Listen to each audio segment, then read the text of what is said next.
বাংলাদেশ জামাতে ইসলামীর নেতৃবৃন্দ, উপস্থিত জাতীয় নাগরিক পার্টি সহ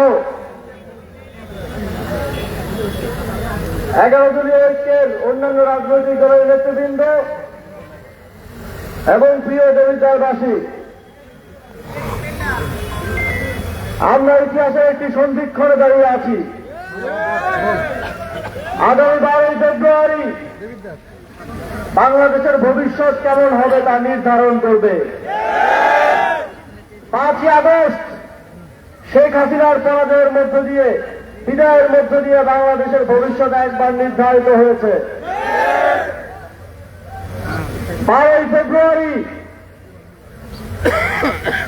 আবারও বাংলাদেশের জনগণের ভোটাধিকার প্রয়োগের মধ্য দিয়ে আগামীর বাংলাদেশ কেমন হবে তার একটি রূপরেখা আমরা পাব। আমরা অত্যন্ত গুরুত্বপূর্ণ একটি স্থানে দাঁড়িয়ে আছি। ঠিক যেখানে আমরা এই সমাবেশ করছি সেখানে সামনে আমরা দেখতে পাচ্ছি শহীদ আমিনুল ইসলাম সাব্বিরের রোড স্ট্যান্ড, যেখানে তিনি শহীদ হয়েছিলেন। শুধুমাত্র দেবিদ্বার উপজেলা থেকে 11 জন জুলাই গণঅভ্যুত্থানে এদেশের মুক্তির জন্য, দ্বিতীয় স্বাধীনতার জন্য, ফ্যাসিবাদ থেকে মুক্তির জন্য জীবন দিয়েছেন। তাদের রক্তের ঋণ আমাদেরকে শোধ করতে হবে। সারা বাংলাদেশে যে 1400 ছাত্র জনতা তাদের জীবন দিয়েছিলেন বাংলাদেশের স্বাধীনতার জন্য, একটি সুন্দর বাংলাদেশ বিনির্মাণের জন্য, তাদের রক্তের ঋণ আমাদেরকে শোধ করতে হবে। আমরা 17 বছরের নিপীড়ন দেখেছি।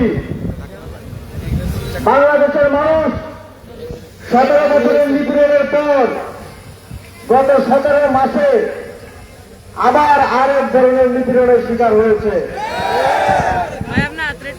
17 বছরে আমরা দেখেছি গুম, খুন, নির্যাতন, চাঁদাবাজি, টেন্ডারবাজি, দুর্নীতি,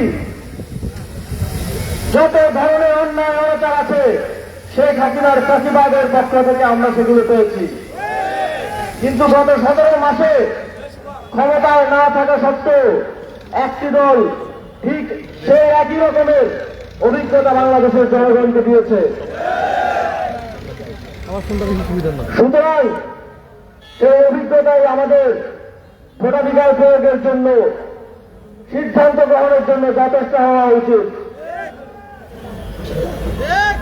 এই উপলব্ধি থেকে সামনে থেকে গণঅভ্যুত্থানের অংশীদার 11টি রাজনৈতিক দল একটি মুক্তির জোট গঠন করেছে।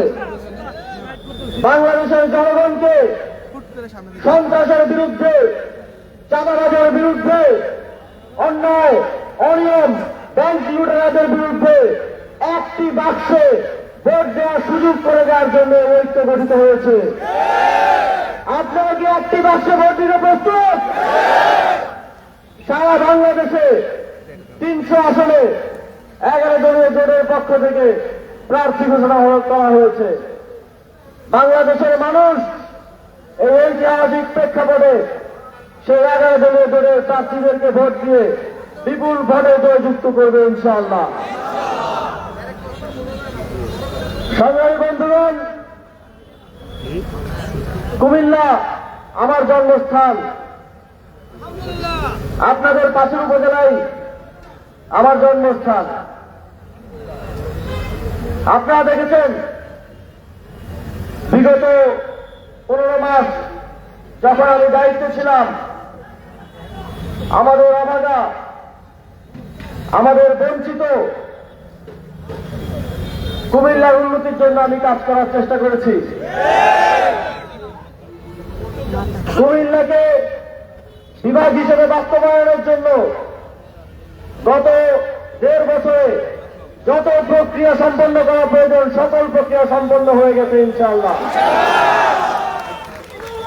শুধুমাত্র একটি ঘোষণা অপেক্ষা মাত্র।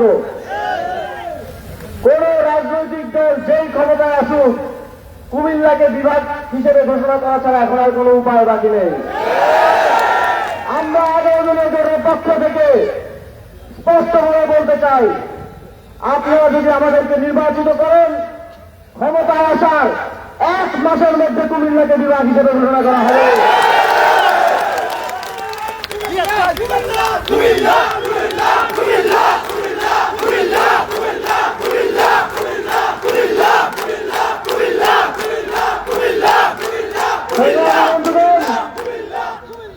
শেখ হাসিনা কুমিল্লাকে নিয়ে তার বিশেষ ধরনের এক কষ্ট ছিল, আমরা জানি। সেই কষ্ট থেকে কুমিল্লায় নতুন কোন উন্নয়ন প্রকল্প তো দূরের কথা, যা কার্যক্রম চলমান ছিল সেগুলোকেও বন্ধ করা হয়েছে। কুমিল্লায় যেখানে পাকা রাস্তা ছিল, দিনে দিনে সেই রাস্তা মাটির রাস্তা হয়ে গেছে, কাজ না হতে হতে। আমি দায়িত্ব গ্রহণ করার পর সারা দেশে যেসব অঞ্চল আওয়ামী প্রতিবাদের আঞ্চলিক বৈষম্যের শিকার হয়েছে, সেই বৈষম্য দূর করার উদ্যোগ গ্রহণ করেছিলাম। তার অংশ হিসেবে কুমিল্লা জেলায় 2400 কোটি টাকার একটি প্রজেক্ট গ্রহণ করা হয়েছে। দেবিদ্বার উপজেলায় 338 কোটি টাকার উন্নয়ন কার্যক্রম গ্রহণ করা হয়েছে। এই কার্যক্রমগুলো আগামী 5 বছরেও বাস্তবায়ন শেষ হবে কিনা জানি না। কুমিল্লার জনগণ, দেবিদ্বারের জনগণ, মুরাদনগরের জনগণ, প্রত্যেকটি উপজেলার জনগণ এই কার্যক্রমে সুফল ভোগ করবেন ইনশাআল্লাহ। তবে এই কার্যক্রম বাস্তবায়নের দায়িত্ব আপনাদের। আমরা কাজ করার সময় দেখেছি এই অঞ্চলের কিছু জনপ্রতিনিধি তারা নিজেদেরকে দাবি করতে চায়, অথচ নিজের এলাকার উন্নয়ন কাজ বাতিল করার জন্য তারা তদবির করেছে। বিএনপি এই আসনের প্রার্থী এবং কুমিল্লা 3 আসনের যিনি প্রার্থী আছেন, তারা সরকারের বিভিন্ন পর্যায়ে যেন আমরা কুমিল্লায় কোন ধরনের উন্নয়ন কার্যক্রম দিতে না পারি সেজন্য তদবির করেছে।